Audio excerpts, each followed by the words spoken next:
Hi everyone, I am Nicholas Upadhyay. Welcome to online class. Now, the last and the final parts of the Standard 10 Resource and Development.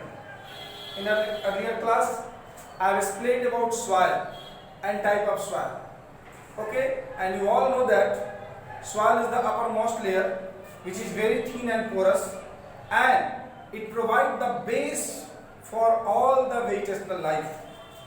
But you know what are the main factors of forming soil? So in earlier class it had left that factors. So you know the factors. First of all, factors like parent rocks. Parent rocks, that means what? Bedrocks. All soils and type of soil are the part of rocks, and due to the various process and climatic conditions, it takes millions and millions of years to be formed a soil, a tiny pieces of soil.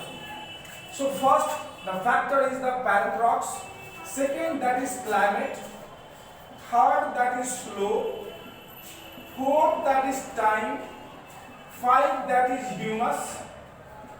And six, that means organic materials. Organism.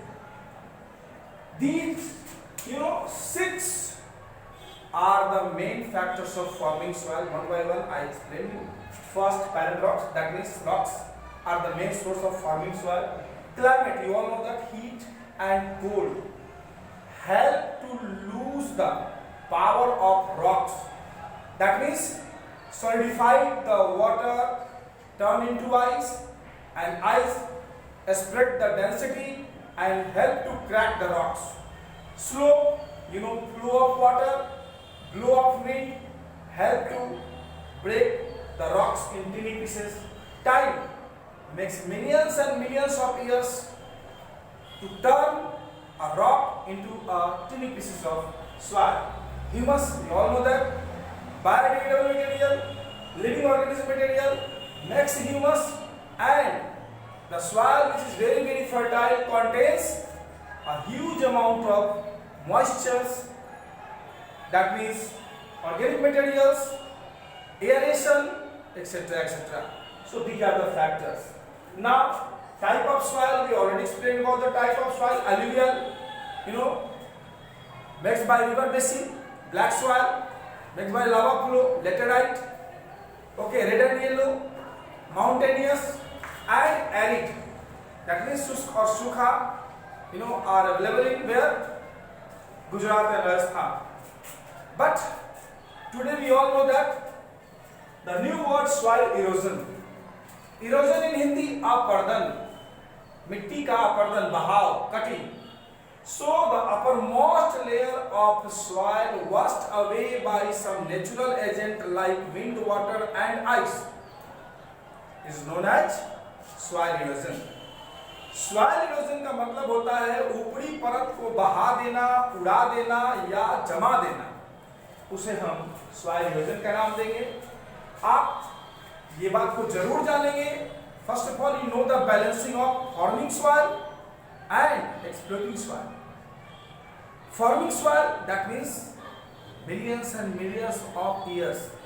Okay, but degrading soil in a few decades. 10-20 सालों में ये हाल हो गई है मिट्टी की, बनने में करोड़ों साल लगते हैं, इवन मोर. सो इस बैलेंस को मेंटेन करने के लिए आज कुछ और भी हम लोग बात करने वाले हैं, दैट इज इरोजन. आपने जान लिया. अब हम लोग 2-4 टाइप ऑफ इरोजन जानने का प्रयास करेंगे. सबसे पहले बुक में आप जाएंगे गली इरोजन, ठीक है. आप देखेंगे सीट इरोजन, आप देखेंगे रैविन्स, आप बात करेंगे बैडलैंड्स, ठीक है. आप बात करेंगे bad plugging,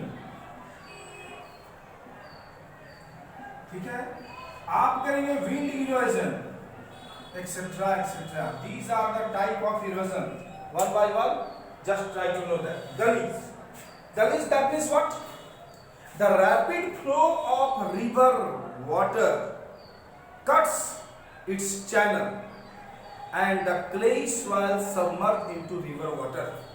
That makes a gullies and that's why it is known as gully erosion. नदी का तेज बहाव मैदानी इलाकों से क्रॉस करती है, दोनों इलाकों की मिट्टी को अपने में मिलाती चली जाती है। That's why in place river beds are too wide. मैदानी इलाकों में रिवर बेड्स बहुत बड़े हो जाते हैं। नतीजा आज गंगा जी को देखिए कई किलोमीटर लंबी है, अगर चौड़ी भी है। तो यही कारण है इस इरोजन का। इससे हमारे कितने गांव, कितने खेत, कितने प्लेन्स के एरियाज नदी में डूब जाया करते हैं। ठीक है। Now seat erosion. सीट कहता है पहाड़ी इलाकों में जब नदी का फ्लो होता है तो वो ऊपरी परत को भी बाहर कर ले जाता है, इसे हम सीट कहते हैं। सीट मतलब पतला यानी थिन लेयर को वॉश अवे करने का काम करता है। रवीज किसको बोलते हैं? चंबल नदी के बहुत बड़ा इलाका बीहड़ वन है। बीहड़ मतलब सुनसान एरिया, जहां बरसात में पानी आती है, मिट्टी को बहाती है, फिर वो इलाका सुनसान है, वहां आदमी का लिविंग नहीं के बराबर है। और चंबल में आप डाकू का नाम सुने होंगे, इन्हीं बीहड़ों में उड़ा करते हैं। दैट्स व्हाई इस रिवीज में ही बैडलैंड है, यानी वो काम का जमीन नहीं है, तो वो भी वॉश अवे होता है। हम लोग के यहाँ पर आप सुनते होंगे दियरा डेजर्टेड एरिया, जो गंगा जी के उस पार में मिलेगा, जहाँ कम बस्तियां दिखाई देती हैं, तो वो भी उस इलाके में हाँ फल सब्जियों के लिए वो बड़ा उपयुक्त जगह में से एक हो जाता है। नाउ बैड प्लगिंग कहता है कि अगर हल चलाने की प्रक्रिया अगर बेहतर तरीके की नहीं होगी तो अप एंड डाउन लेवल में होगा, बरसात आएगी, पानी बहा कर ले जाएगी और मिट्टी का ऊपरी परत क्या हो जाएगा? बर्बाद हो जाएगी। और क्या है? Wind erosion. सब जानते हैं गर्मी के दिनों में तेज हवाएं अपने साथ धूल मिट्टी सब उड़ाते हुए ले जाती है, तो इसे हम क्या बोलेंगे? Wind erosion. So these are the various type of erosion, जिसे आप बुक में देखेंगे। सबसे आखिरी टॉपिक में जानने का प्रयास करेंगे। तो अगर आपने ये डिफरेंट टाइप्स ऑफ इरोजन पढ़ा तो हाउ टू कम बैक, आप ऐसा कौन कौन सा तरीका अपनाएंगे, you know, how to stop erosion, आप इसे कैसे रोकने का प्रयास करेंगे, इसके लिए उपाय दूसरा ढूंढिए। क्या उपाय करेंगे? गली इरोजन। अब गली इरोजन नदियां तो बहेंगी हर साल, अगर दोनों किनारे में पेड़ पौधे जितना ज्यादा लगाएंगे तो जाहिर है वो आपकी नदियों को वो नहीं काट पाएगा। तो इन कामों का काम करेंगे।